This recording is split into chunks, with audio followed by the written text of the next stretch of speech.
Nasyaitonirrajim, bismillahirrahmanirrahim. Robi a'udzubika min hamazati sayatin wa a'udzubika robi ayahdurun.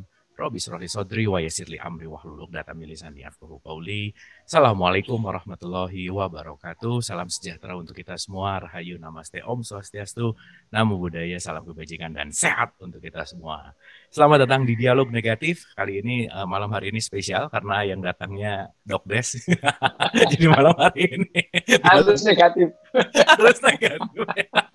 Harus negatif. Harus negatif. Nggak kerasa dok, kita udah 277 nih dok malam hari ini nih. Keren. Oke, mantap. Tak terasa sudah 277. Dok, apa kabar? Sehat sehat ya dok ya? Baik, puji Baik. alam semesta ya. Ya, luar biasa. Terima kasih dok. Seperti biasa di tengah-tengah kesibukannya pasti masih menyempatkan untuk dialog positif. Dialog negatif, sorry. Kalau sama dok. Malam hari ini kita akan seru-seruan. Malam hari ini kita akan sama-sama belajar gitu ya. Karena malam hari ini kita akan bicara tentang sakit jiwa. Nah, ini malam hari ini topiknya seru nih. Oke, so tidak berpanjang lebar, kita langsung stage is yours dok.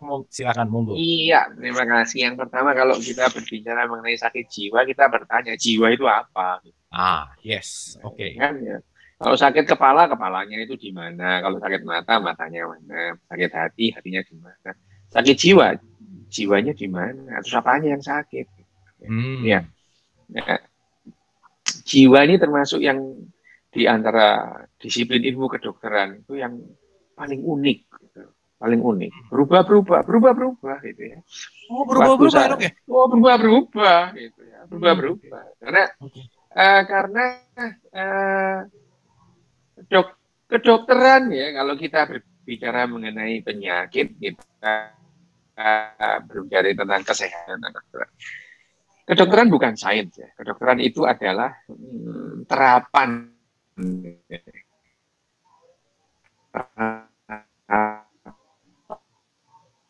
dari pengetahuan gila ya, artinya kan itu bukan sains.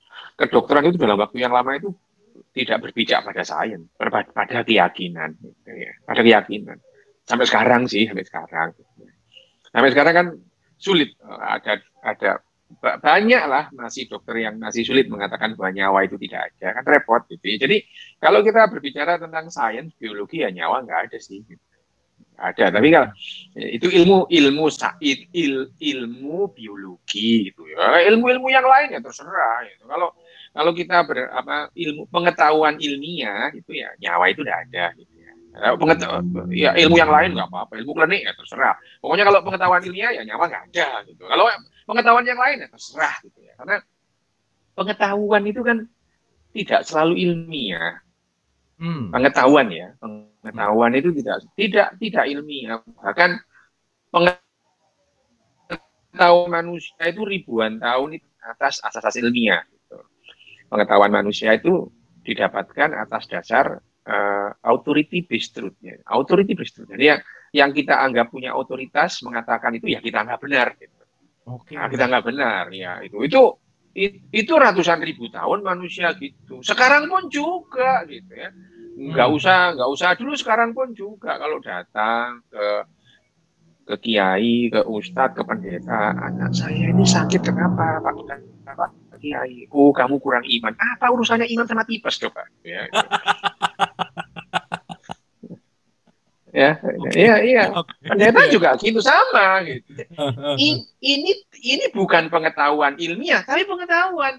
Karena yang tanya mendapatkan pengetahuan. Kalau kurang iman, anak bisa panas. Gitu. Ya, itu pengetahuan. Meskipun itu bukan pengetahuan ilmiah, tapi itu pengetahuan. Jadi sumber pengetahuan manusia itu dalam kurun waktu yang lama itu tidak didasarkan pada sumber-sumber ilmiah. Ya nggak apa-apa juga, nggak ada masalah gitu ya. Manusia itu ratusan ribu tahun nggak tahu kalau bumi ini bulat ya bahagia aja mereka itu. Mereka itu nggak kenal K-pop ya bahagia, nggak apa-apa gitu ya. Nggak ada K-pop, nggak ada BTS, nggak ada Blackpink, nggak apa-apa juga gitu ya. Itu pengetahuan manusia. Pengetahuan manusia dulu begitu. Nah, mengenai jiwa ini bahkan sampai abad pertengahan ya, pemikir besar, filsuf filsuf itu bahwa jiwa itu adalah monopoli manusia, gitu ya. Itu adalah milik unik dari manusia, gitu. Itu sudah tidak dipungkiri lagi. Pemikir-pemikir dulu memang begitu, gitu ya. Jadi ya bahkan ya pemikir besar macam Plato, Aristoteles, gitu ya. Aristoteles itu adalah di, orang yang diklaim sebagai orang paling cerdas yang pernah lahir di dunia ini. Aristoteles itu ya. Paling pinter lah itu Aristoteles itu. Memang faktanya iya sih karena dia itu apa aja yang tidak ditemukan. Dia itu memikirkan banyak hal, termasuk memikirkan bahasa. Itu kalau kita tahu bahasa, jenis kata ada berapa, 10 kata benda, kata sifat, itu yang mengelompokkan Aristoteles. Ya. Tapi ya itu ya Aristoteles. Tapi ya pemikir-pemikir seperti Plato begitu kan, ya pengetahuannya ya pengetahuan tidak pengetahuan zaman sekarang. Misalnya Plato, Aristoteles itu ya, dia itu Aristoteles itu mengarang sebuah buku namanya Sejarah Binatang gitu ya, Sejarah Binatang. Tapi yang namanya Aristoteles itu waktu itu nggak ngeh kalau ada binatang yang sudah punah gitu. Nggak ngeh gitu ya.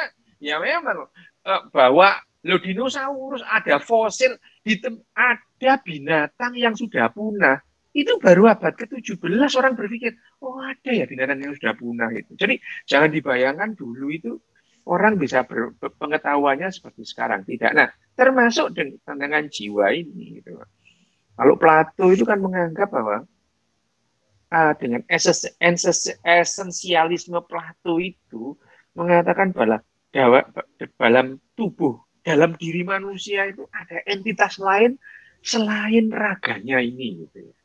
Ada itu. Jadi Plato itu dengan esensialisme Platonya itu. Nah, ini dosanya Plato sini.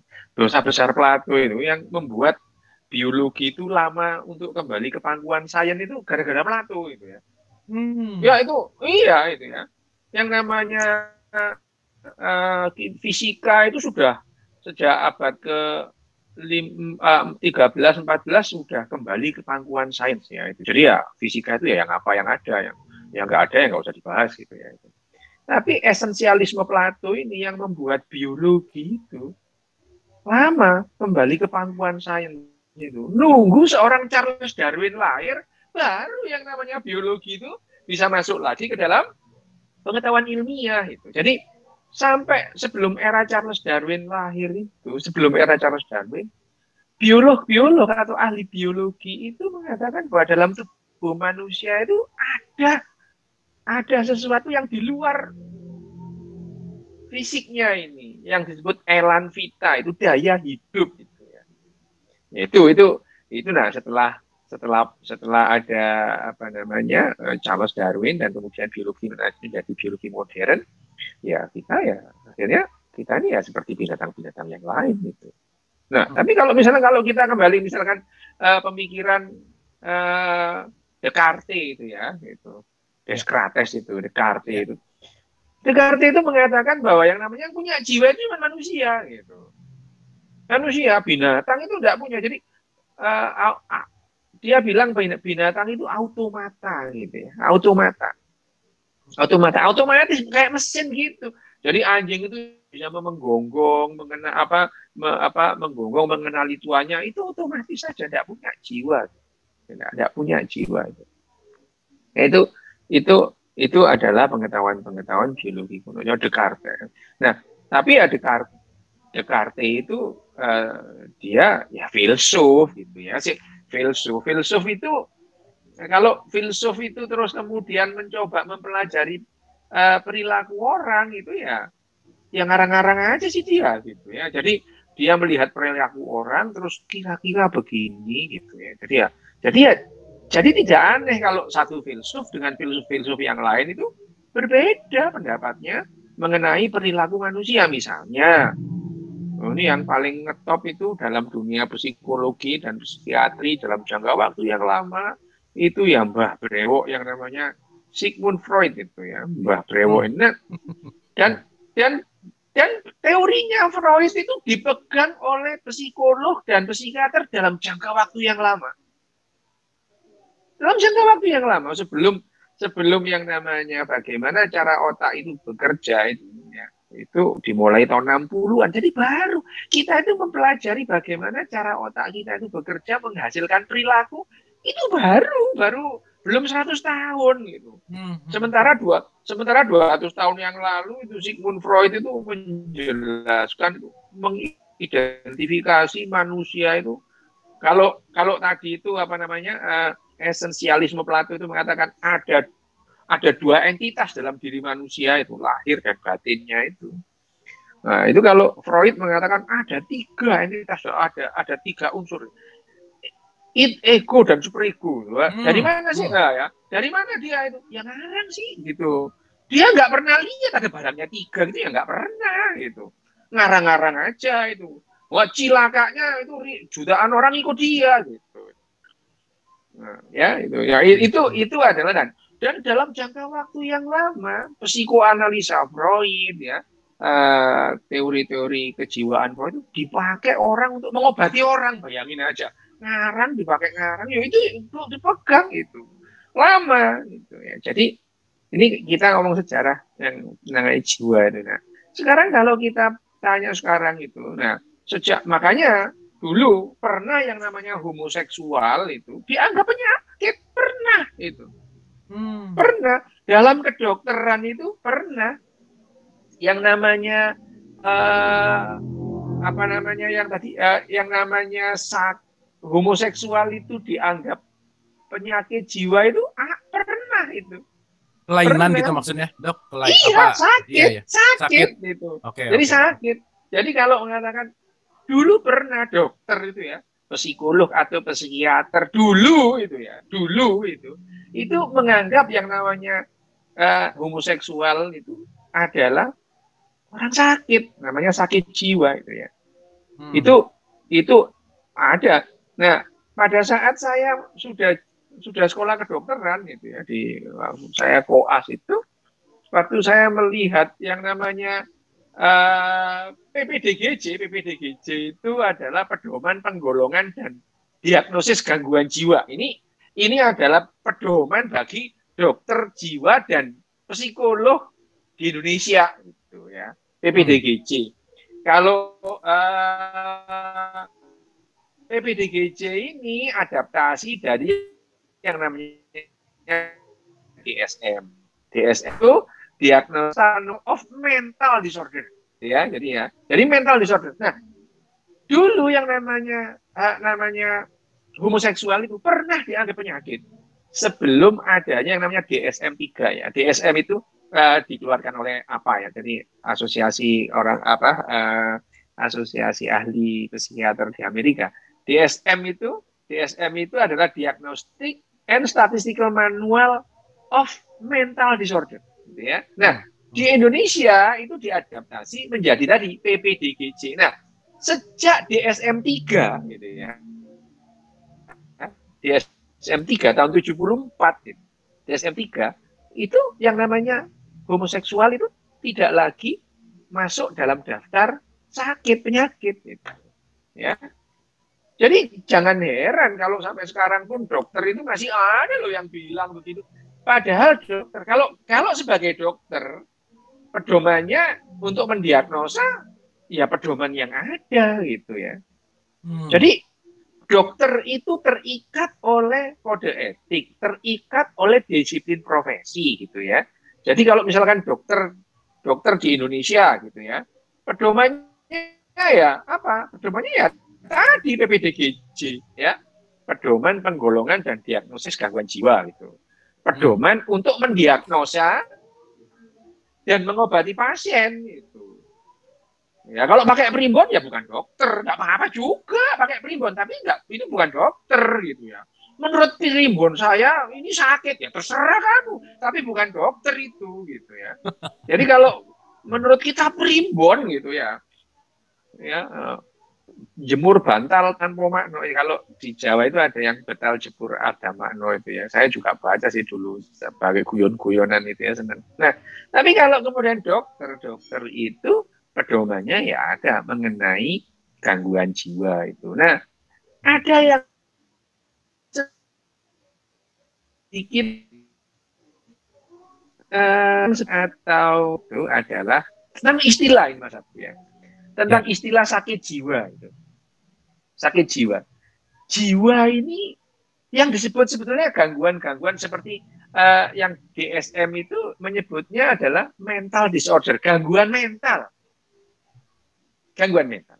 Nah, kalau kemudian di Indonesia kan mental itu jadi jiwa, ya terserah juga ya. Tapi pada dasarnya jiwa itu bukan mental. Jadi kalau kita berbicara jiwa itu, nah kalau kita mengatakan jiwa itu benda ya, misalkan yang kita anggap punya jiwa itu adalah binatang, gitu ya. Kalau tumbuhan, jamur, bakteri itu nggak punya jiwa, gitu ya. Tumbuhan binatang dalam hal ini karena binatang itu mempunyai jaringan saraf, ya. Binatang itu mempunyai jaringan saraf, mulai dari yang paling sederhana sampai rumit banget yang namanya otak itu, dan otak itulah yang bisa, tugasnya otak itu adalah mengenali pola, gitu ya. Mengenali pola dalam diri dan lingkungannya dan merespon pola itu dengan cepat. Itu adalah Tugas otak. otak ya, tugas otak. Nah, ini yang kemudian disebut jiwa. Jadi orang itu bisa kerja ya, bisa gerak, bisa tolah-toleh itu karena otaknya ini. Jadi kalau itu dianggap jiwa bahwa orang itu hidup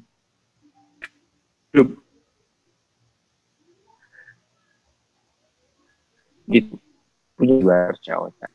Dianggap bahwa orang itu punya jiwa selama dia itu masih hidup, ya jiwa itu hasil kerja otaknya, hasil kerja otak.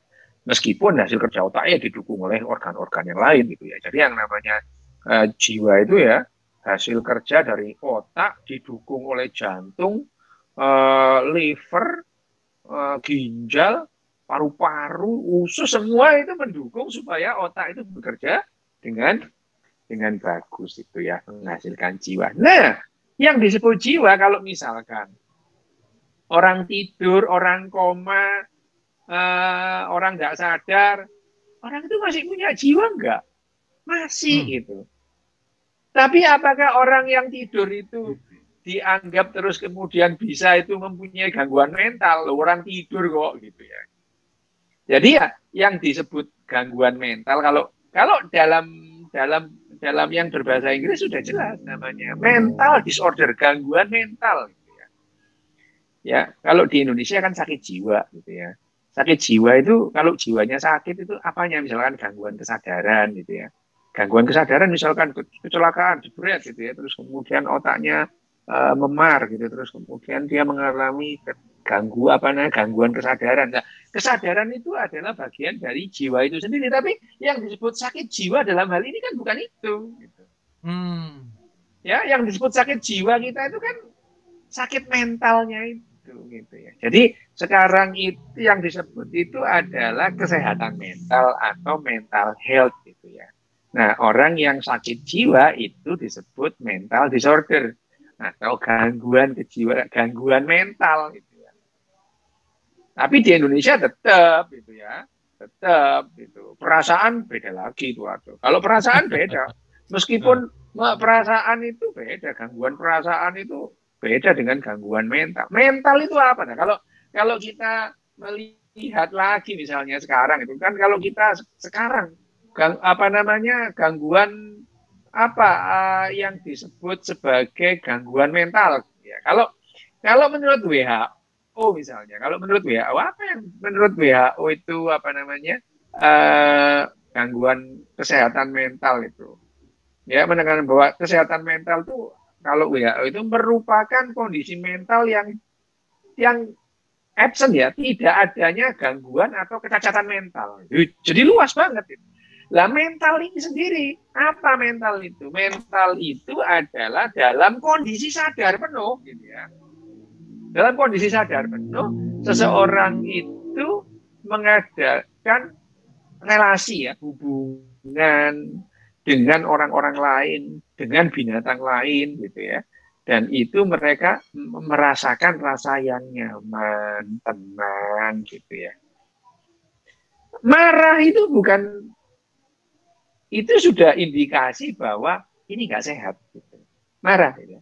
Ketenangan, kebahagiaan itu adalah indikator-indikator dari kesehatan mental itu sendiri. Ya, jadi kalau kita berbicara mengenai hal seperti ini, bahwa yang namanya bagaimana kita berinteraksi dengan lingkungan kita. Lingkungan kita itu apa? Ya bisa berdes-berdes yang lain, bisa binatang-binatang yang lain juga. Gitu. Misalnya saya main-main sama kucing atau wedus saya ya, itu terus kita bercengkerama, itu bahagia. Terus kemudian dalam keadaan sehat, itu sehat, gitu ya. Mental kita sehat. Tapi kalau kemudian saya menyiksa anjing, saya menyiksa capung, saya ngadu jangkrik gitu, itu bukan mental yang sehat gitu.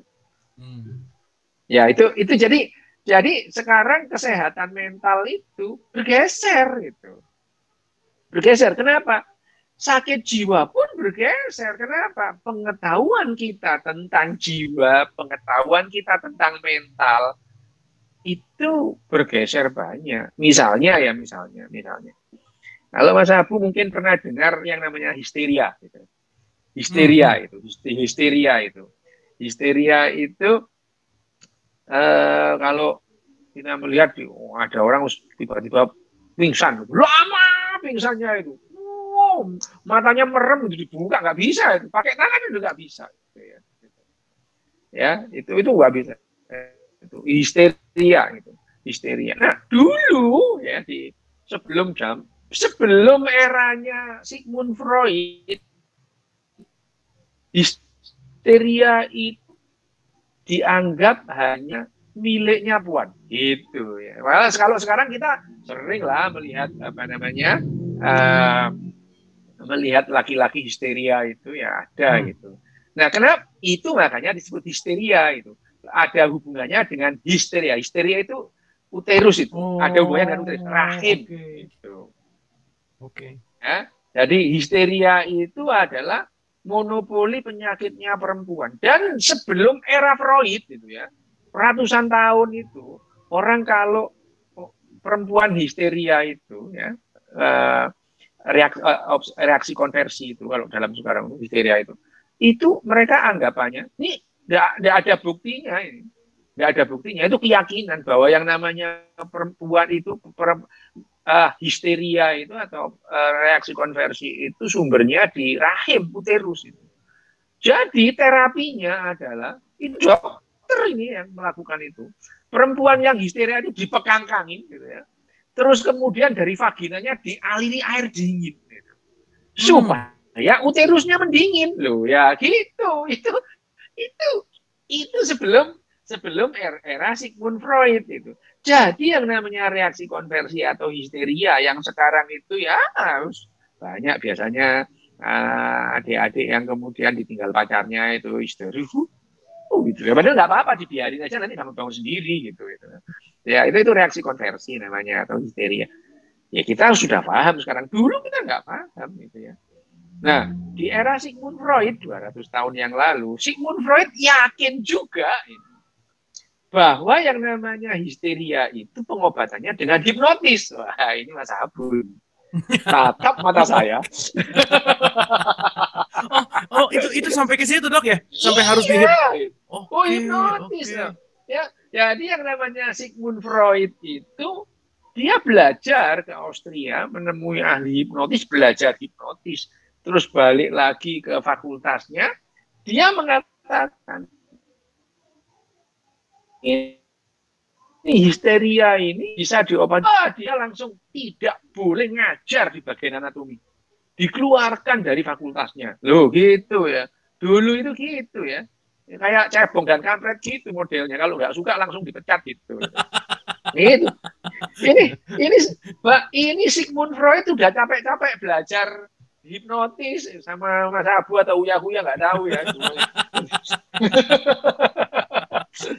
Ini ya yang namanya Sigmund Freud itu capek-capek belajar hipnotis ke Austria dan Prancis, waktu dia balik nggak boleh gitu. Tapi yang namanya Freud yakin bahwa yang namanya hipnotis itu adalah jalan keluar bagi apa namanya, bagi penderita histeria, Ya, gitu ya, solusinya ya. gitu. Iya, itu adalah, nah, dan kemudian dia buka praktek sendiri di rumah gitu. Wah, dikeluarin sama bagian anatomi, nggak peduli dia itu. Nah, dia nggak peduli itu. Nah, itu terus kemudian dia tetap aja praktek di rumah. Nah, kemudian ya memang banyak sih gitu ya. Banyak yang sembuh. Cewek-cewek ini kalau dikasih perhatian, kok orang histeria dikasih perhatian ya sembuh gitu ya. Baik itu. Tapi masalahnya karena tatap mata saya tadi itu banyak pasien-pasien yang jatuh cinta sama Mbak Brewo ini gitu. Oke. Jadi cerita baru ya. Iya, jadi wah ini masalah baru ini. Ini pasien-pasiennya pada jatuh cinta semua sama Sigmund Freud-nya ini. Akhirnya Sigmund Freud ngarang lagi sebuah cara. Gimana supaya nggak tatap-tatapan mata gitu. Jadi saling memunggungi gitu. Jadi pasiennya menghadap sana, siapa namanya, Sigmund Freud nanya-nanya itu melihat punggungnya pasien. Supaya pasien tidak melihat wajahnya Sigmund Freud terus nggak jatuh cinta, nggak tatap mata saya tadi itu. Ya. Nah, itu awalnya, terus kemudian dari situ terus kemudian berkembang teori psikoanalisa, loh gitu loh. Itu jadi perjalanannya itu seperti itu. Jadi akhirnya terus kemudian di tengah jalan Sigmund Freud itu nanya-nanya mimpinya pasien, terus kemudian diramasi sendiri gitu ya. Jadi akhirnya Sigmund Freud itu juga menafsir mimpi gitu. Jadi ya kayak Ibnu Sirin gitu. Tapi Ibnu Sirin itu, kalau bagi Ibnu Sirin, mimpi itu adalah jendela masa depan, gitu ya. Jadi jendela untuk melihat masa depan. Ibnu Sirin. Tapi kalau Sigmund Freud, mimpi itu adalah jendela ke masa lalu, gitu. Jadi kesehatan seseorang itu bisa dilihat, kesehatan jiwa seseorang, kesehatan mental seseorang, bagi Sigmund Freud bisa dinilai dari mimpi-mimpinya, gitu. Wah, pokoknya dia ngarang, akhirnya dia jadi teori-teorinya itu lihat di apa namanya, dibangun atas wawancaranya dia dengan mimpi-mimpi pasiennya dan mimpinya sendiri, gitu. Jadi ya psikoanalisa gitu. Bayangin aja ini orang ngeramasi mimpi terus dipakai pegangan untuk ilmu jiwa 100 tahun, enggak 100 tahun, 80 tahun gitu ya. 80 tahun sebelum yang namanya neuroscience, bagaimana orang dari otak ini ngomong sejarah ya, bagaimana yang namanya sakit itu sendiri itu berubah-ubah. Kenapa? Karena pemahaman kita tentang mental itu berbeda gitu ya. Bahkan sampai sekarang pun gitu. Sampai sekarang pun kita bisa membedakan sikap mental kita antara kita sadar gitu ya, sadar itu. Jadi sikap mental orang sadar itu kita sekarang sudah mempelajari bagaimana moodnya orang, kita bisa melacak. Itu pun masih sedikit sekali. Kenapa? Karena setelah kita melihat bahwa yang namanya kesadaran itu ya, kesadaran itu adalah merupakan lautan kesadaran. Gitu. Seperti manusia yang melihat sinar itu hanya sinar panjang gelombang tertentu aja yang bisa dilihat oleh mata kita, itu antara panjang gelombang merah dan panjang gelombang ungu itu. Ya. Di bawah panjang gelombang merah 400 nanometer, 4000 nanometer kita nggak bisa melihat. Di atas gelombang ungu kita juga nggak melihat itu. Inframerah kita nggak melihat, ultraviolet kita nggak melihat, sinar gamma kita juga nggak melihat itu ya. Sinar X juga nggak lihat. Jadi banyak panjang gelombang cahaya yang tidak bisa ditangkap oleh mata kita gitu. Ya. Jadi ini adalah seperti penggambaran bahwa yang namanya kesadaran kita itu juga kecil kalau dibandingkan dengan lautan kesadaran itu ya. Nah, Kesadaran, lautan mental juga gitu. Kalau kita melihat ya, beberapa saat yang lalu kan saya pernah cerita bahwa bagaimana sih, apakah apakah binatang-binatang itu punya kesadaran gitu, atau binatang-binatang itu punya jiwa atau punya mental gitu. Yang jelas kalau mereka punya emosi, iya itu. Jelas punya emosi seperti kita, emosi. Mas Abu kalau naik sepeda itu tidak menggunakan rasional, tapi menggunakan otak emosinya. Ya, Mas Abu kalau jalan pagi, lari pagi memang pernah ngitung. Lari pagi berapa langkah kan enggak itu. Atau makan dia mengunyah itu. Mengunyah memang dihitung. Enggak itu. Menelan juga begitu. Itu adalah menggunakan otak emosi bahwa binatang-binatang selain manusia itu punya emosi gitu. Kalau nggak percaya, cari sowan deh. Itu ya, angsa itu deketin kalau itu wah apa disosor gitu ya, gitu. Atau ayam lah, ayam yang baru menetaskan telurnya, coba dipegang anaknya, marah dia itu, marah itu, ya. Nah, belakangan kita terus kemudian memahami bahwa binatang-binatang itu juga punya emosi dan bisa stres gitu ya. Ya gampang misalnya, masa sih gitu, misalkan, masa binatang punya jiwa, masa binatang punya emosi gitu.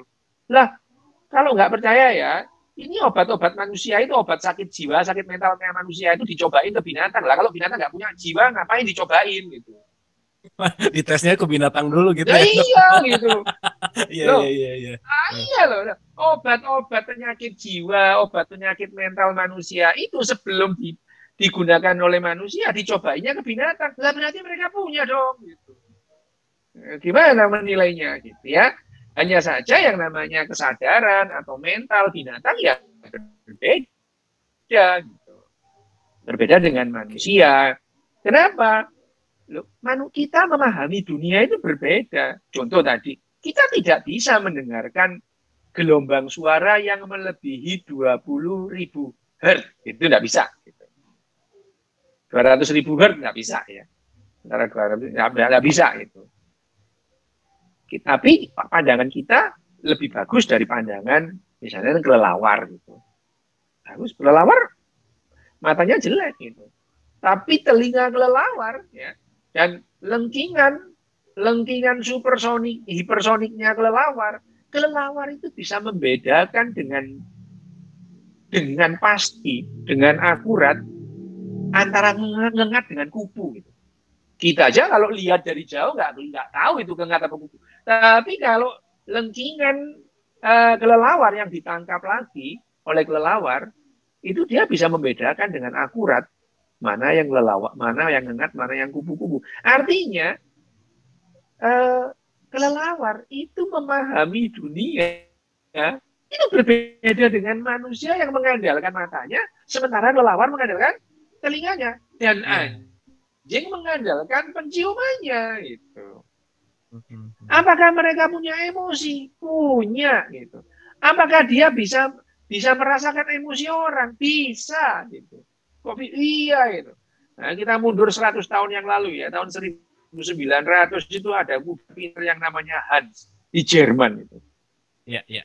Pinternya kuda ini apa? Dia bisa jumlah-jumlah. Tapi meskipun sebetulnya itu ya kalau 2 tambah 2 anak umur 5 tahun juga bisa, apa beda? Apa pinternya kuda kayak gitu? Ya. Hanya saja orang lebih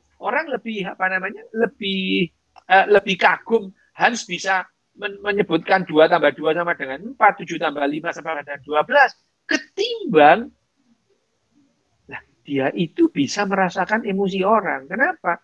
Setelah diteliti ternyata kuda ini nggak bisa menjawab pertanyaan kalau sendirian gitu. Iya.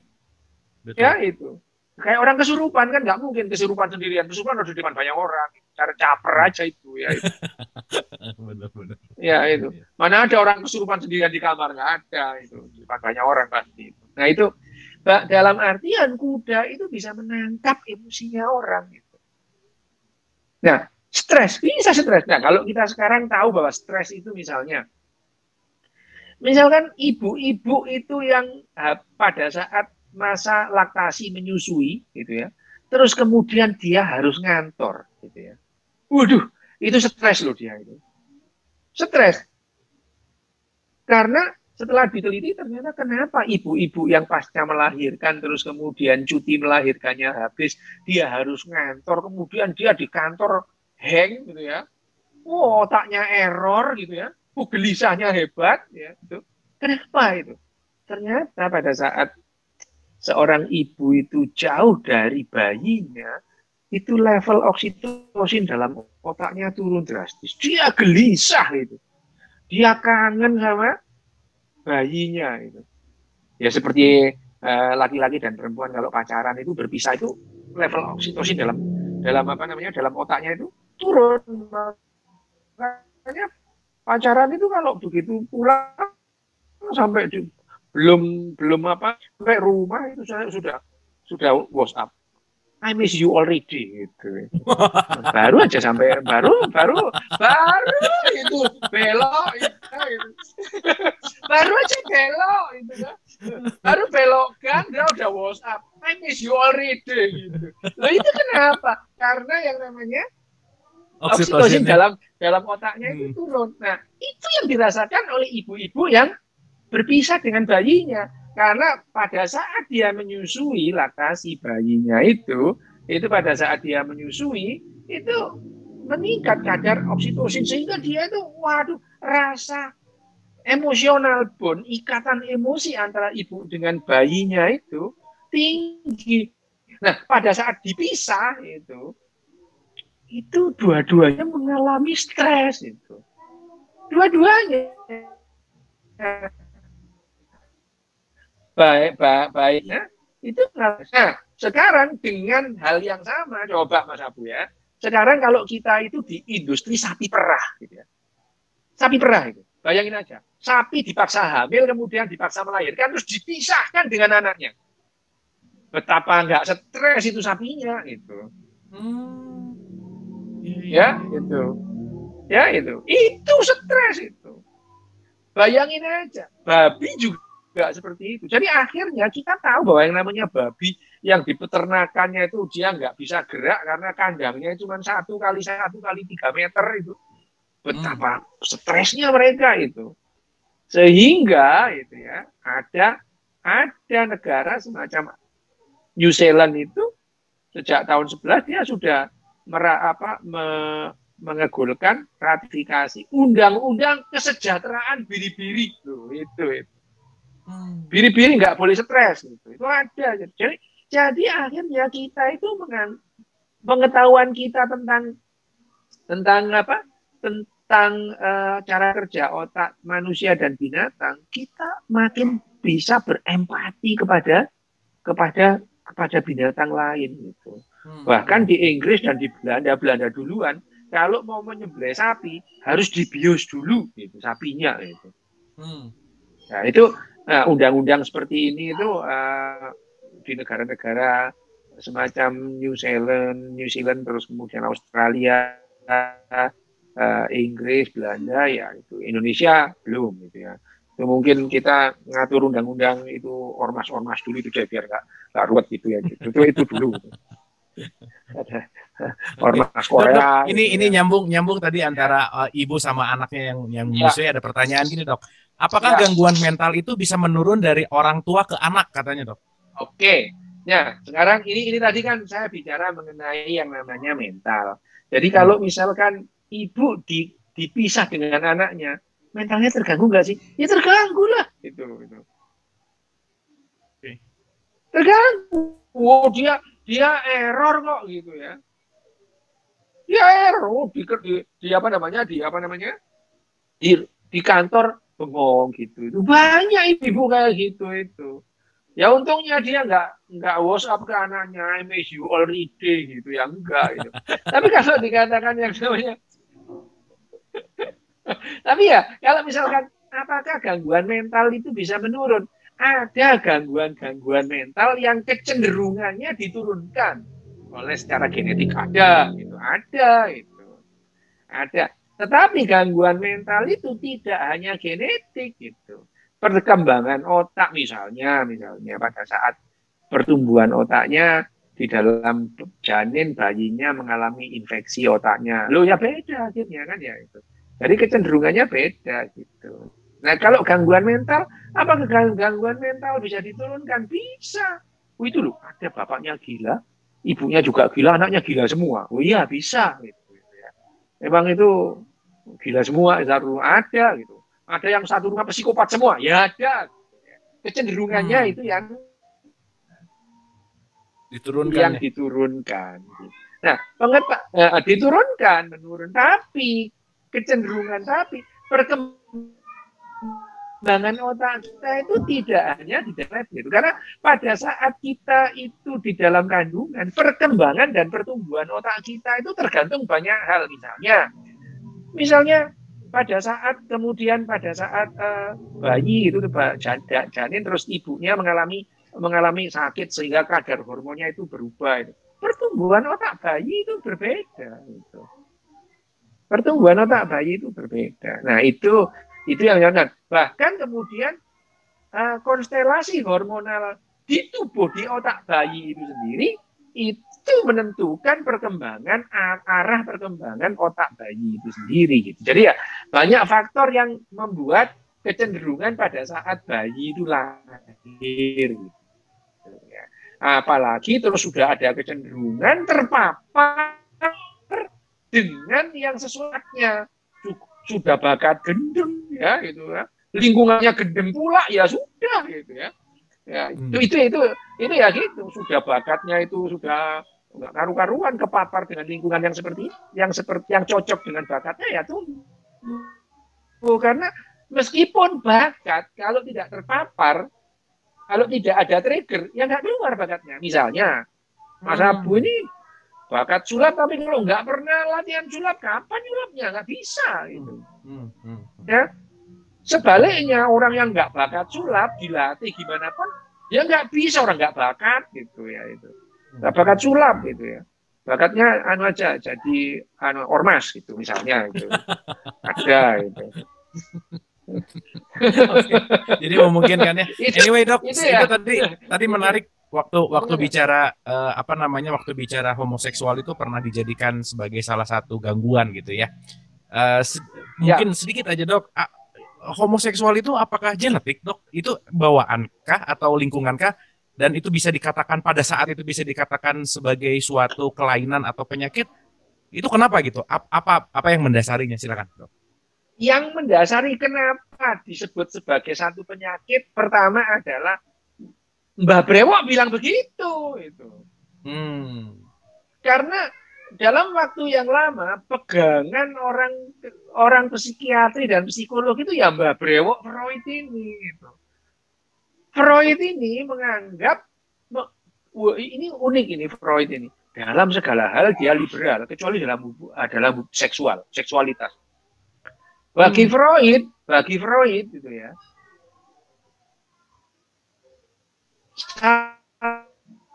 satu-satunya hubungan bayangin aja, doggy style itu sakit gitu. Bayangin aja, apalagi posisi 69 itu lebih sakit lagi gitu ya. Jadi bagi Sigmund Freud itu yang sehat heteroseksual dan misionari gitu. Wah, itu kalau misalkan Sigmund Freud itu lihat bokep itu mungkin dia kejam kali lihat itu kayaknya macam-macam orang-orang sekarang ya gitu. Itu Freud. Nah, karena pegangan waktu itu adalah Freud, maka homoseksual itu dianggap gangguan mental atau gangguan kejiwaan.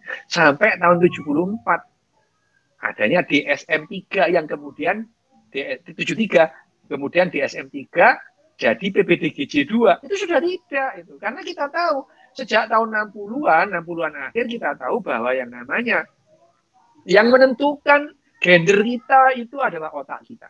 Dan yang menentukan orientasi seksual itu juga otak kita. Dan yang namanya jenis kelamin, gender, yang tiga itu orientasi seksual, ini adalah tiga hal yang berbeda, tidak satu paket. Gitu. Jadi ada orang yang jenis kelaminnya itu laki-laki. Laki-laki jenis kelamin didasarkan apa? Jenis kelamin, ciri-ciri jenis kelamin apa? Ada tanda-tanda kelamin primer itu apa? Itu ya penis, punya testis, itu laki-laki. Kalau perempuan punya ada vaginanya bolong, di dalam ada uterusnya. Ini adalah ciri-ciri primer gitu ya. Sekundernya apa? Kalau perempuan itu bodinya gitar gitu ya, pinggulnya gede gitu. Itu adalah jenis kelamin gitu ya. Gender itu adalah perasaan identitas diri gitu. Perasaan identitas diri. Aku ini cowok atau aku ini laki gitu ya. Nah, orientasi seksual itu adalah preferensi seseorang untuk melakukan aktivitas seksualnya gitu.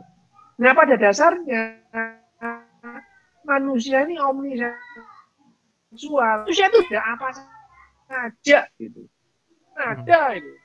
Oh, ada orang yang horny sama mobil VW-nya itu, ada yang sampai ada horny sampai sama ini apa Harley Davidson-nya digosok-gosok sampai yang nama dia sampai orgasme itu. Jadi pada dasarnya omniseksual manusia ini gitu ya. Bukan hanya biseksual gitu. Nah, yang dalam sudut pandang kejiwaan yang ada kesehatan mental, kesehatan yang namanya orientasi seksual itu tidak ada masalah. Yang mempunyai potensi masalah adalah aktivitas seksual. Ya, meskipun heteroseksual itu punya potensi, misalkan ketularan penyakit itu bisa, misalkan penyakit yang ditularkan melalui hubungan seksual gitu. Itu bukan hanya orang homoseksual, orang heteroseksual malah banyak gitu. Ya, di lokalisasi itu kebanyakan orang heteroseksual semua yang ketularan gitu.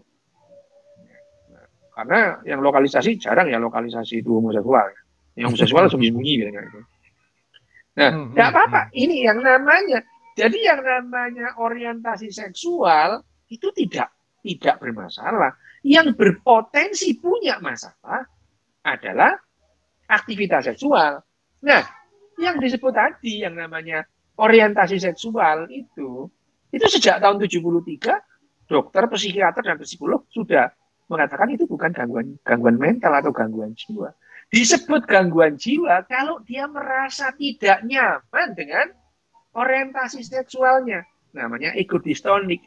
Jadi bisa nggak orang homoseksual itu dianggap sakit? Bisa. Kenapa? Kalau dia tidak nyaman dengan kehomoseksualannya. Itu sama juga dengan orang yang tidak nyaman dengan keheteroseksualannya. Gitu.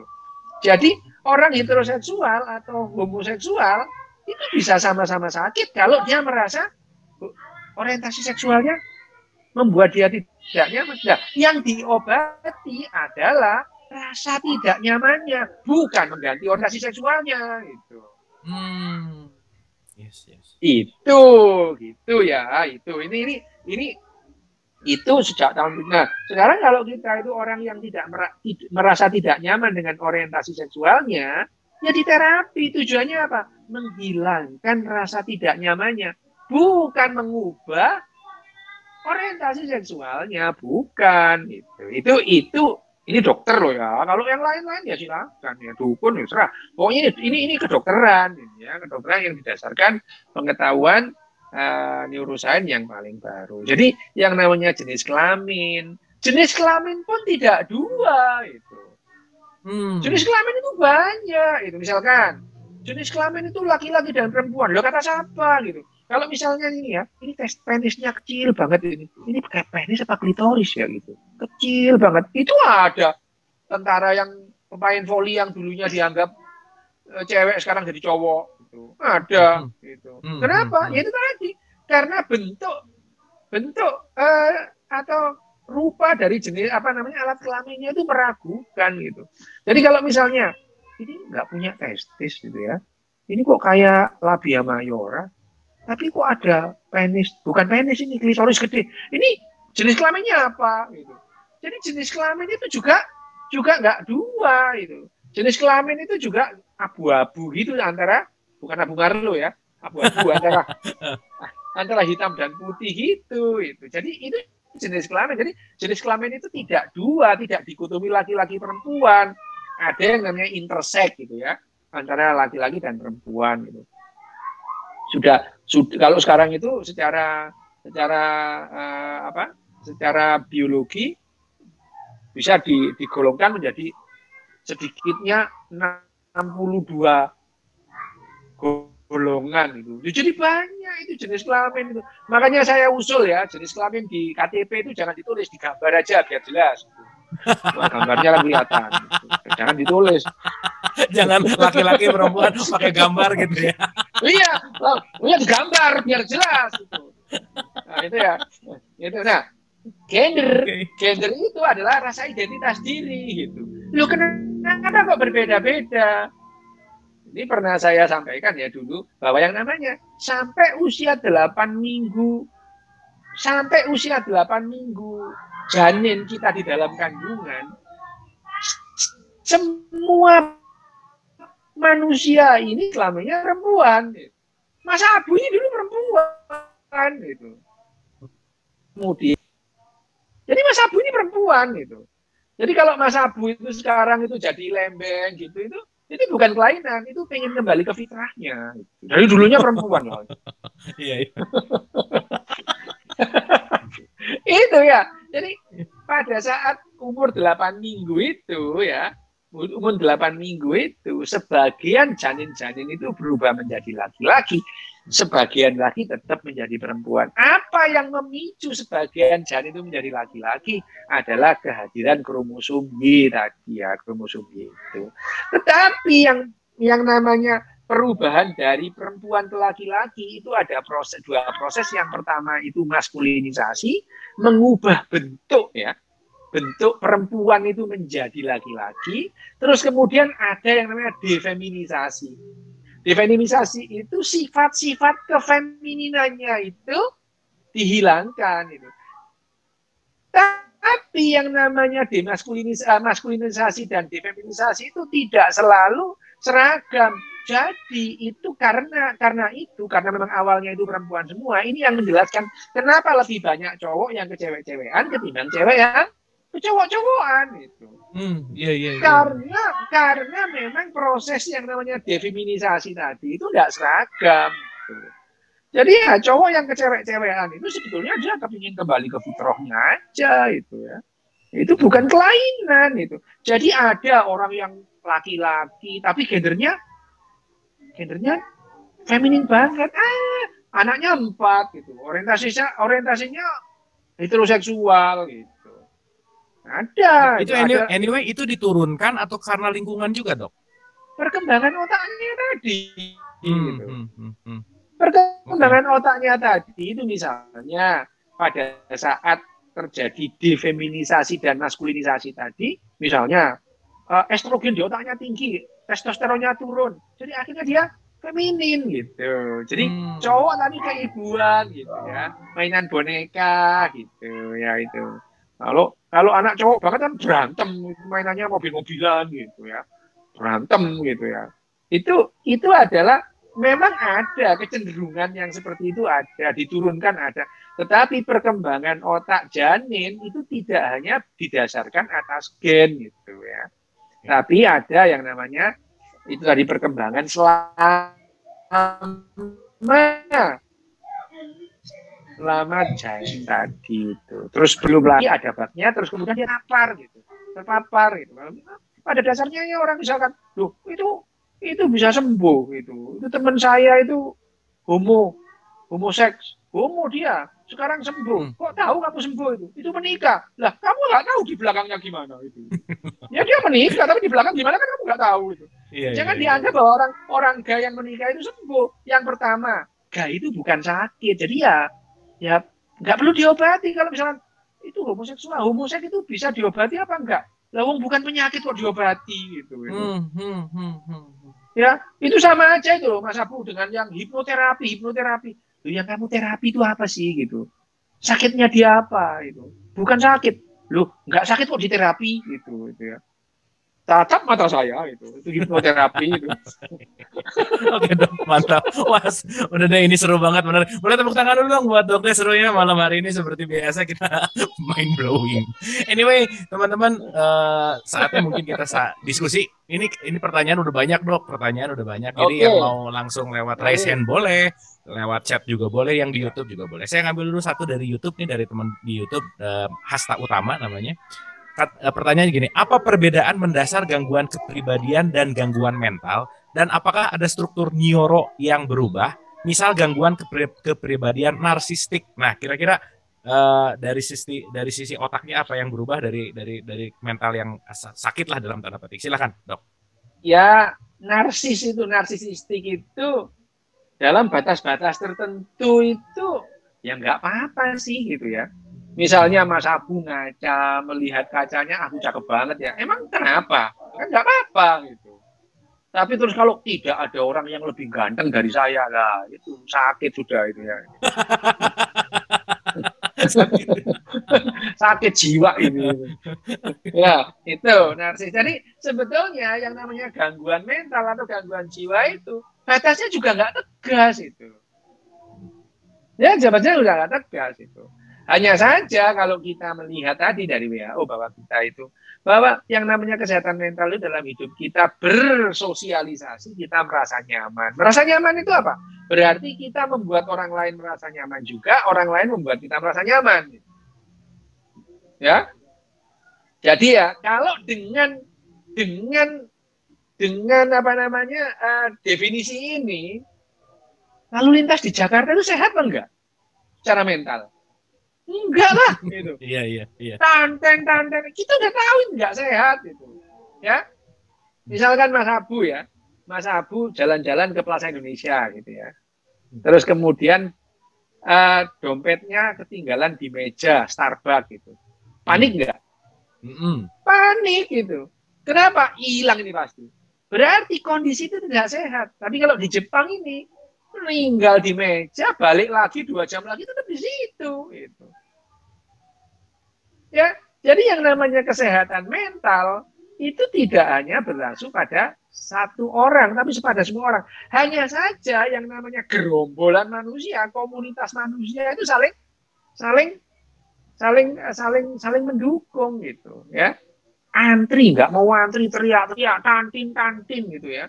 Terus kemudian hujan berteduh di kolong, dia tuh nggak nyadar kalau yang namanya macetnya itu bisa 10 km gara-gara dia neduh di kolong. Santai aja dia, diem senyum gitu ya. Kalau ditanya, kalau orang gitu itu senyum itu pengen tak tanya aja, Mas, nanti malam yang keluar nomor berapa gitu.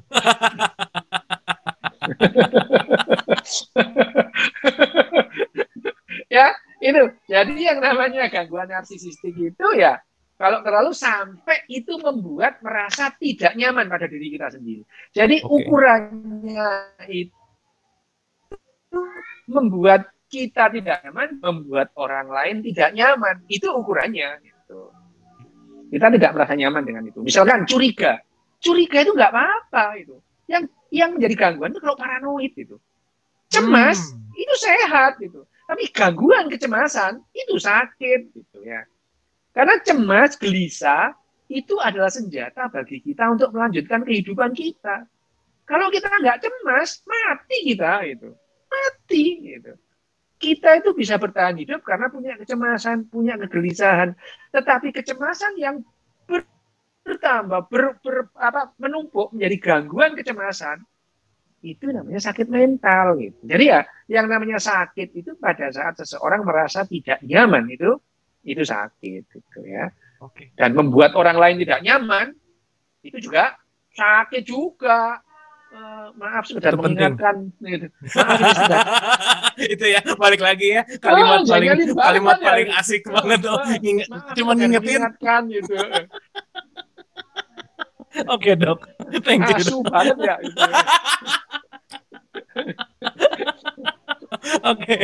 Thank you dok. Ini dok Ya, nyambung banget dari Veronica yang ada di Zoom nih, Mbak Veronica ya. atau Ibu Veronica bertanya gini, nyambung sama paranoid tadi.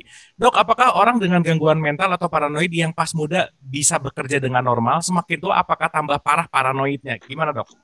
Ya, gini ya, kalau kemudian gangguan paranoid itu, orang paranoid kumpul bareng itu bisa bahaya menjadi gangguan paranoid bersama. Itu Hmm. Hmm. gangguan paranoid bersama. Nah, kita sedang mengalami ini sekarang ini. Itu ya. Sejak 4 tahun yang lalu itu sampai sekarang nggak sembuh-sembuh ini cebong dan kampret ini. Itu Nggak paranoidnya beres-beres ya. luar biasa. Itu saling curiga. Itu sudah nggak bisa. Itu paranoidnya parah itu ya. Hmm. Parah, Hmm. parah, parah Madinah itu. Itu nyembuhinnya gimana dok? Ya, kalau mau sembuh ya gini ya. Ya, kalau kalau apakah ini gangguan? Iya. Sembuh perlu sembuh iya. Gimana caranya? Datangin ke dokter psikiater atau datang ke psikolog. Ini saya paranoid ini gimana itu? Ada nggak obat-obat untuk menurunkan paranoid? Ada gitu ya. Ada itu. Obat untuk bahagia aja sekarang ada. Kalau kita ingin bahagia sekarang tinggal minum obat, ada obat bahagia. Gampang sekarang itu kalau kita pingin itu, gampang gitu. Nah, hanya saja kalau paranoid itu, yang pertama, ini orangnya itu harus sadar kalau dia paranoid gitu. Biasanya nggak Hmm. sadar, dia merasa baik-baik aja itu. Paranoid orang psikopat itu kan merasa dirinya baik-baik aja. Setelah melakukan pembunuhan berantai macam-macam, dia merasa baik-baik aja. Ditanya ya senyum gitu ya itu orang-orang ini adalah individu-individu yang mempunyai gangguan gitu. Ya itu yang disebut sebagai paranoid. Kalau paranoid sendiri curiga yang berlebihan sampai nggak masuk akal gitu ya. Dia mereka-reka kejadian. Nah itu karena yang namanya. Nah terlepas dari itu mereka-reka kejadian itu memang kemampuan manusia itu. Bagaimana coba manusia itu bisa menciptakan hantu kalau nggak ngarang gitu. Iya, Ya, iya, iya, nggak usah benar. diterusin. Nanti panjang. Nanti nanti Panjang. topiknya beda. Oke, Beda. Dok, thank you. Ya, oke. Oke, kita ke Mas Aryo nih. Ini udah resign dari tadi nih, takut pegal tangan ini. Oke, Ya, ya, silakan Mas oke. Aryo. Ya, jadi tadi kan sempat membahas itu ya ilmuwan Yunani ya yang mengumpulkan berbagai macam kata. Jadi saya ingat beberapa kata Indonesia itu banyak yang asal dari luar. Seperti tadi yang disebutkan kan boneka gitu itu kata dari Portugis kan aslinya. Itu juga kata garfo yang dari Portugis kemudian jadi garpu di Indonesia. Bahkan kata tolol itu juga dari Portugis. Nah, biasanya kata-kata ini nih kan masuk ke Indonesia karena biasanya di Indonesia itu belum ada kata-kata seperti tadi uh, garpu belum ada mungkin jadi waktu itu mungkin orang Indonesia lebih banyak makan pakai tangan langsung sehingga kemudian orang Portugis datang membawa alat yang namanya garpu jadi ini maksudnya gunanya buat ini tapi juga di sisi lain ada seperti kayak tadi ya boneka itu kan kalau dipikir-pikir kan lebih mungkin mirip dengan wayang golek ya kalau di Indonesia ya di Jawa gitu ya. Tapi mungkin kalau boneka tuh lebih spesifik karena kalau boneka bentuknya seperti apa, wayang golek seperti apa. Nah, kata yang menurut saya yang menarik yang terakhir ini yang tolol ini apakah waktu itu orang Indonesia memang nggak ada orang tolol sehingga begitu orang Portugis masuk jadi ada orang tolol atau gimana? Apa hanya kepada lebih hal-hal yang spesifik atau sebenarnya apa yang terjadi pada waktu itu? Hubungannya dengan kesehatan mental karena mungkin Ya, yang dianggapnya waktu itu bukan termasuk orang sakit mental cuma ya apa gitu tapi gimana sebenarnya saya nggak tahu Pak dokter tahu tentang hal ini ya Pak tapi kalau tahu boleh share. Oke, ya sip, kalau thank you Mas Aryo. ya kalau misalkan terminologi kata itu ya memang beda-beda gitu ya. Ada kata yang di Jawa itu di bahasa Inggris kan itu nggak ketemu itu ada kemeng itu enggak ada bahasa Inggrisnya apa asin apa kemeng gitu jadi kita bahasa Inggris kan kita nggak tahu itu kemeng apa ya nggak tahu gitu ya. Wah, orang orang Jawa itu kalau jatuh itu ke belakang namanya geblak gitu ya kalau ke depan namanya kejelungup gitu orang Inggris nggak tahu gitu ya, jadi ya yang Iya. namanya bahasa itu ya Eh, berkembang sesuai itu ya ini tentang beras saja itu beras itu kalau misalkan beras yang cuel itu namanya menir gitu ya. Itu nggak tahu orang Belanda juga nggak tahu, orang itu nggak tahu kalau itu adalah perkembangan bahasa sesuai dengan budaya, bahwa yang namanya garpu dari garpu terus kemudian. Tapi kalau orang-orang tertentu melihat itu, misalkan orang Jawa Timur itu melihatnya bukan garpu, itu porok, itu berasal dari pork gitu ya, pork gitu, jadi porok gitu. Tapi ya yang namanya kemiripan bahasa itu karena memang kita dulunya ya bareng gitu ya. Misalkan bahasa Aramaik gitu ya, bahasa Ibrani, Arab gitu.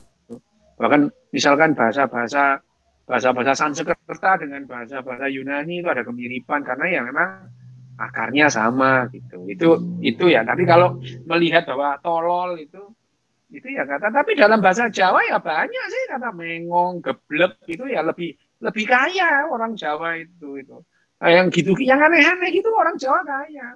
Hantu itu orang Jawa paling kaya. Hantu. Kalau orang Inggris cuma 2. Orang Jawa pun banyak hantu. Jin Prayangan, Gendruwo, Tetean, Banaspati, Diusruwi, Kleng-kleng, Banaspati lah. Itu perkembangan budaya, tidak ada urusannya dengan gangguan kejiwaan. Oke, thank you dok. Bunda Winnie silakan. Ya. Assalamualaikum dokter. Waalaikumsalam, silakan. Waalaikumsalam. Halo dok, apa kabar? Baik. Baik. Ini dok, saya mau menanyakan mengenai homo. Homo di luar negeri itu kan sudah legal ya. Mereka nikah, mereka adop anak gitu ya. Sampai anaknya juga kalau memperkenalkan kepada orang lain selalu mengatakan bahwa orang tua saya dua-duanya laki-laki gitu kan ya. Jadi saya juga pengen tahu perkembangan kejiwaannya bagaimana itu ya kalau orang tuanya dua-duanya laki-laki gitu ya. Dan jarang sekali kayaknya lesbi itu dilegalkan dengan menikah, itu jarang sih, tapi yang lebih banyak homo gitu. Bagaimana dok kalau sampai di Indonesia dilegalkan, mungkin nggak dok? Itu aja pertanyaan saya. Terima kasih dokter. Thank you Bun, terima kasih. Wah pertanyaan yang menarik. Silakan dok. Kalau pertanyaannya di Indonesia mungkin atau tidak itu, ya mungkin aja. Selama Indonesia masih ada, gitu. Kalau Indonesianya nggak ada, apanya yang mau dilegalin gitu ya. Gini, masalah yang namanya pernikahan antara laki-laki dan laki-laki gitu, saya dari lama setuju sih gitu. Saya setuju dari lama. Kenapa? Nggak usah jauh-jauh, misalnya ini saya sama Mas Abu, ini nggak ada apa-apa. Mas Abu sama saya juga nggak homo, cuman saya itu hidup misalkan kos bareng atau kontrak rumah bareng gitu ya. Lama gitu. Mas Abu beli TV, saya beli kulkas, itu akhirnya kita itu hidup satu rumah itu nganggap rumah itu rumah kita bersama. Terus kalau kita itu mau pindah itu siapa yang ngatur pembagian gitu. Nah, yang namanya hukum legalitas pernikahan ini ya itu haknya nanti kalau mereka itu bisa, ini bagi-bagian hartanya ini gimana gitu. Kalau misalkan nggak usah dilegalin, kenapa sih kalian hidup aja? Lah, emang orang homo nggak kayak orang heteroseksual suatu saat bisa cerai gitu. Ya, yang namanya dulu loyang sekarang besi, dulu sayang sekarang benci gitu. Itu kan banyak gitu ya. Iya. Ya kan? Dulu loyang sekarang besi, dulu sayang sekarang benci gitu. Ya bisa, orang homo juga sama gitu. Waduh, aku tidak bisa hidup tanpamu dulu, sekarang aku lihat pengen apa gitu. Iya benar.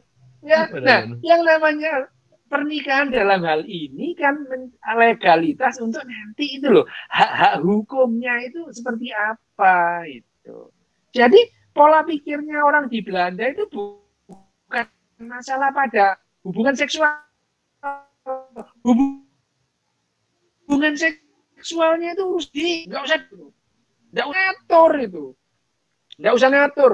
Kamu harus hubungan seks berapa kali atau maksimal berapa kali. Bahkan itu ya di sana itu nggak ada orang ini malam Jumat loh. Itu nggak ada. Itu urusan pribadi gitu ya. Kamu kok nggak pulang ini malam Jumat? Ini urusan pribadi, cuy, gitu ya. Nggak gitu cara mainnya, Jainab, gitu. Itu urusan pribadi, nggak usah dibilangin. Yang diatur dalam pernikahan itu adalah hak hukumnya itu. Bukan masalah nanti kalau kamu hubungan seksual kamu di atas atau di bawah itu nggak diatur gitu. Itu urusan pribadi gitu. Bahkan orang menikah itu tidak diharuskan hubungan seksual, itu nggak harus itu, nggak harus itu, nggak harus itu. Tidak ada kewajiban itu, misalkan saya menikah kita melakukan kewajiban apa hubungan seksual, siapa yang bilang itu? Nggak ada, pernikahan itu wajib, itu nggak ada, pernikahan ya pernikahan itu, nggak hubungan seksual juga nggak apa-apa gitu ya. Jadi itu ini kewajiban itu. Apalagi ada yang bilang itu nafkah batin, jari sopo.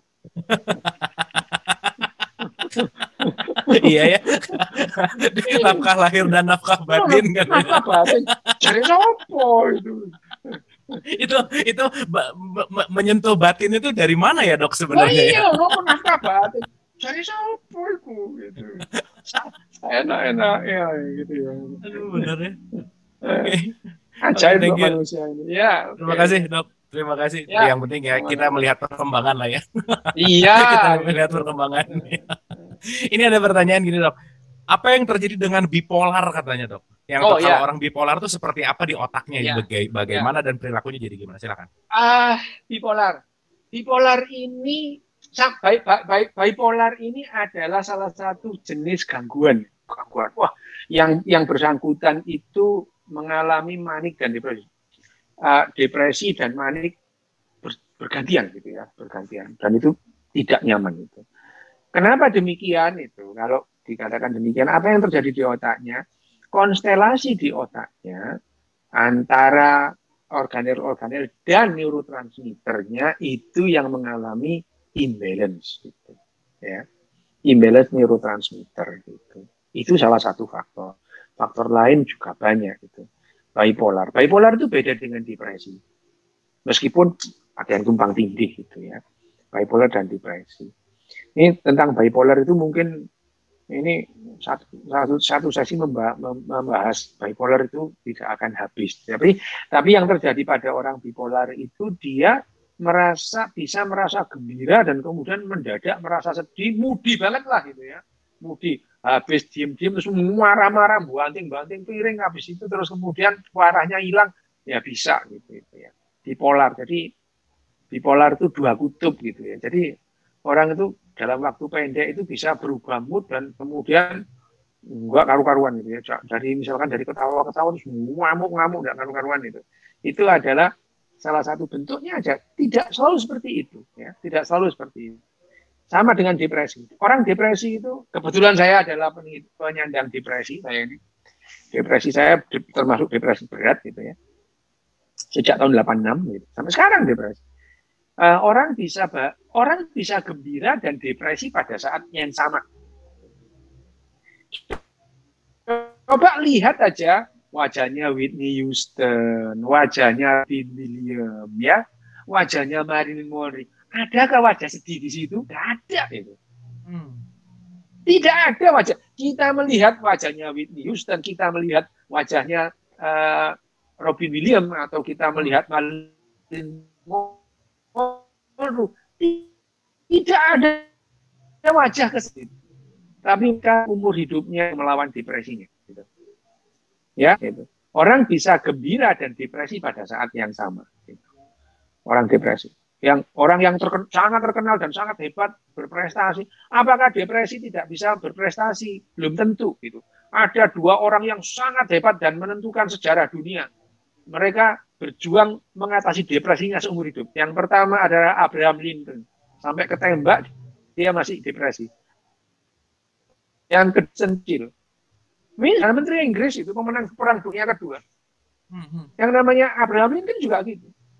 Dia itu, tulisannya Abraham Lincoln itu, saya baca itu, jadi kayak gini ya. Gitu. Abraham Lincoln sampai menulis gini, kalau seandainya kesedihan saya dibagikan ke semua orang dunia sama rata, tidak ada orang tersenyum. Jadi dia itu sedihnya bukan main. Tapi apakah dengan demikian terus kemudian Abraham Lincoln itu tidak berprestasi? Lo berprestasi, dia jadi presiden kok, ya. Dia bisa menghapus perbudakan gitu. Justru depresinya dia yang membuat dia itu mencengangkan pada saat dia itu berdiskusi. Pada saat terbelah Amerika Utara dan Amerika Selatan dengan perbudakan, orang Amerika Utara mengatakan perbudakan itu sebaiknya dihapuskan. Di DPR mereka berdebat, berdebatnya ngalor ngidul ya, kayak DPR di Indonesia sekarang mungkin ya. Abraham Lincoln itu cuma datang begini aja deh kalian, nggak usah debat. Coba deh kalian 1 bulan aja jadi budak, terus balik lagi ke sini gitu. Ya kayak gitu-gitu. Jadi dia orang depresi memandang dunia itu dengan cara berbeda. Ya. Dan saya pun sampai sekarang ya tetap depresi gitu ya. Ya, bagi orang depresi itu satu aja, menemukan satu alasan untuk bertahan hidup itu sudah cukup. Gitu ya. Tidak ada cara yang benar atau cara yang salah dalam menjalani depresi. Tidak ada. Kalau dengan jilat setir mobil itu merasa nyaman, jilat aja setir mobil itu tidak apa-apa. Asal jangan nampar orang ya. Itu depresi itu ya. Dan bagi orang-orang yang tidak depresi,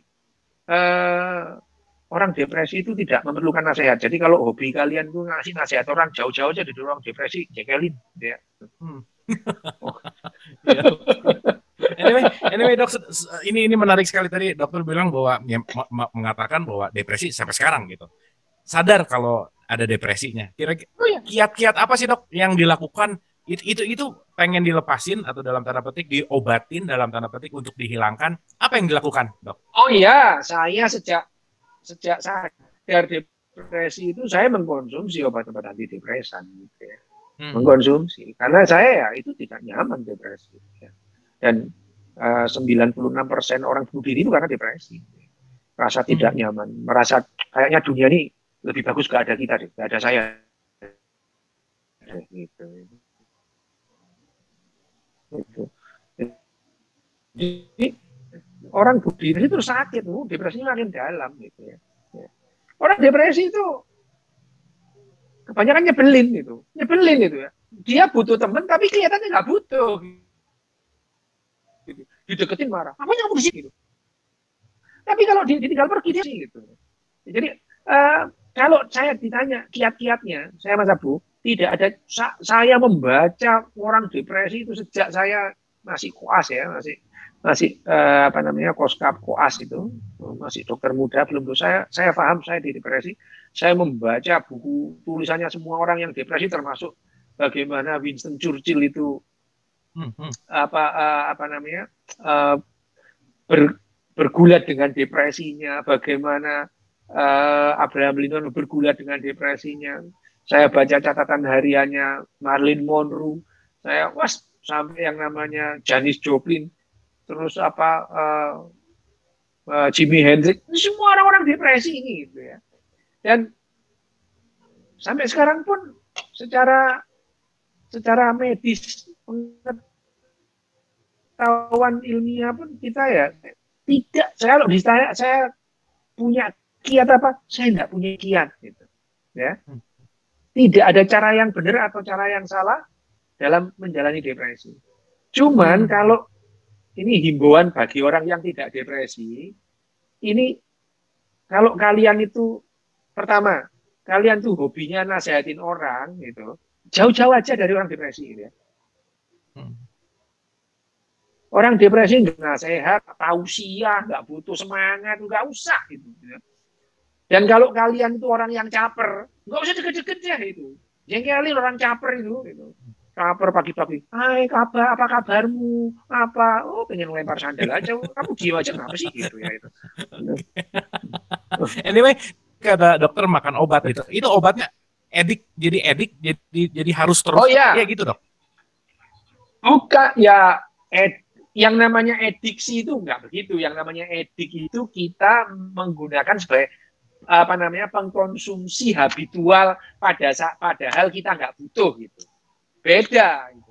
Kalau saya itu kan nggak ada kan orang yang namanya ketagihan nasi, nggak ada, itu kebutuhan gitu. Ya, Tapi kalau rokok itu ketagihan, orang nggak ngerokok nggak mati sih sebetulnya. Ya, tapi kalau rokoknya dihentikan, akhirnya dia cranky itu ya, apa namanya, sakau. Nah, itu memang dia edik terhadap rokok gitu. Nah, obat-obat antidepresan itu karena di dalam otak saya ini yang namanya neurotransmitter dan hormonnya itu tidak sama dengan orang-orang yang tidak mengregulasi itu, saya minum obat gitu. Supaya konstelasi neurotransmitter di otak saya sama dengan otaknya Mas Abu gitu ya, nggak depresi gitu.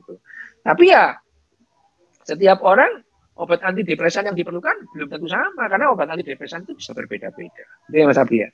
Oke, sip. Thank you, Dok. Wah, luar biasa. Terima kasih pengalamannya, Dok. Ini sangat, ya maksudnya based on experience ya, langsung yang dari mengalami ini. Jadi sesuatu hal yang sangat-sangat mind-blowing dan sangat berguna untuk kita. Boleh tepuk tangan untuk Dok Des malam hari ini di Dialog Negatif kita. Seru ya, setiap ada Dok Des.